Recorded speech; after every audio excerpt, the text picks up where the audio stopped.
The NFC Championship game set for Sunday between the 49ers and the Rams. Experts say football fans aren't the only ones who will be making their way to L.A. Through a partnership with the NFL, the L.A. Super Bowl host committee, and the It's a Penalty campaign, will be putting up signs with flashing lights at airports there to warn against human sex trafficking and provide resources to victims. This kind of trafficking is a modern-day form of slavery in which perpetrators profit from the sale and exploitation of others, mostly of women and children, for sex. At the top of the hour, Sacramento City Councilman Eric Guerra will be leading a virtual discussion about how to stop the practice in our region, but he is live with me right now. Councilman, thank you for joining us.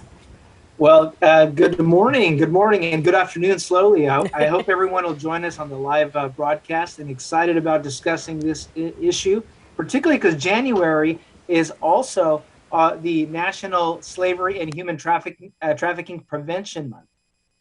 Definitely it is. Sacramento County prosecutors have told Fox 40 that during the pandemic that they've been just inundated with reports of both adults and kids being trafficked. Numbers for filed cases in 2020 higher than the 2 previous years combined.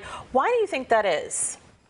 Well, sadly, we've had, unfortunately, with the pandemic, multiple businesses also now opening up that were using this for trafficking. One of them was illegal massage establishments, which is why in 2021, we spearheaded a city resolution in partnership with all of our partners to go after these illegitimate businesses and go after human trafficking.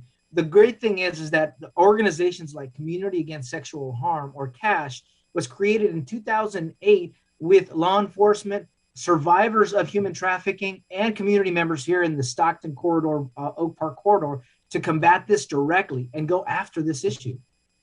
Also a problem because Sacramento is positioned between Reno and Oakland and San Francisco, which are big cities for prostitution, so the traveling through kind of makes it a hub. The Community Against Sexual Harm, or CASH, was started in 2008 by Sacramento police officers and women who had been in the sex trade. Stockton Boulevard, as you mentioned, is one of the most prominent strolls, if you will, in town. CASH now has a center in Oak Park doing immediate response to victims and providing long-term support. What do you hope to accomplish in today's live stream with them? The live stream is to bring awareness. This is happening in front of our own community. And like as you mentioned, the study shows that Sacramento is a hub because of its logistical location. It was good for the train system. It was good for goods movement. Unfortunately, it's also for human trafficking. So this is about bringing awareness. When you see something, when you see the trends, if you know of a young person, there are so many young people who are being pulled into the human trafficking. And sadly, when we've gone into some of these locations with law enforcement, it has been women who only speak, Mandarin, and sometimes they're living in these locations. It is a modern day slavery. And so we're combating this head on by helping the public be aware of it so that they can report it, because it's happening right around neighborhoods.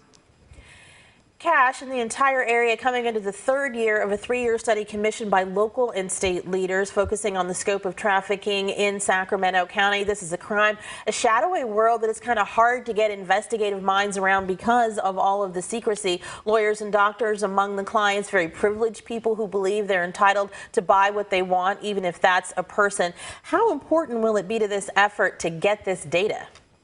Well, a couple of years ago, we knew we had a challenge of trying to crack this nut here and being able to help more survivors. So we went and got a $1.2 million from the state to target Sacramento County. Now, this data is going to help us so that we can find real solutions. Right now, we're going after the property owners. We're going after the businesses, the people who are victimizing, many of them predominantly women. And what the data will help us is to get best practices so that the city, the county, our local areas like Elk Grove and Sacramento can go after the people who are at the heart of it. Without good data, it's hard to find good solutions. We know that this will help us make a big impact in our community. When someone has the courage and the opportunity to escape one of these situations, reporting is a whole nother mountain to climb. California law prohibits authorities from asking a reporting victim about their immigration status unless the information is necessary to qualify them for a victim of crime visa, known as a V visa, or a T visa, a victim of trafficking visa. I know our migrant and seasonal worker communities are very close to your heart.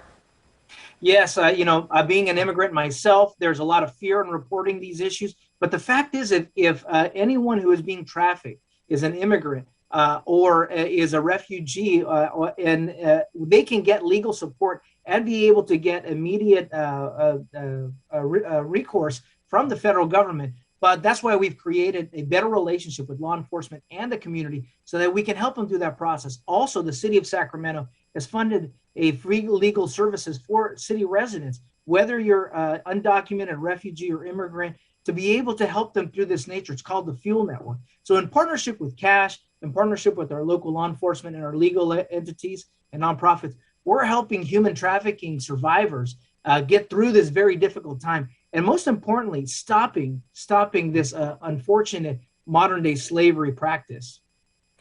Well, if someone wants to continue this discussion at noon and participate in your live stream, they just need to go to your Facebook or your Twitter, right? That's correct. Come join us on Facebook at the my City of Sacramento Facebook page. We're going to do a live stream, being COVID friendly, but also reaching a bigger audience. We're doing it during the lunch hour so that we can also get young people who are maybe on their lunch break to check in and talk about how important it is for us to talk about this issue. You may be driving down one of your boulevards, whether it's Franklin or Freeport or Stockton or Mack Road. It's important to look at the signs and see if any of this is happening, and to talk to our young kids about the importance of this issue. Remember, January is National Slavery and Human Trafficking Prevention Month. We can all do our part to make things better. Alrighty, and you'll be doing yours in about 20 minutes with that live stream. Thank you for joining us. No, thank you for covering this issue. If you're being trafficked or know someone who needs help, you can call Cash the Community Against Sexual Harm at 916-856-2900. You can also reach the National Human Trafficking Hotline by texting Be Free, that's 233-733, or dial 1-888-373-7888.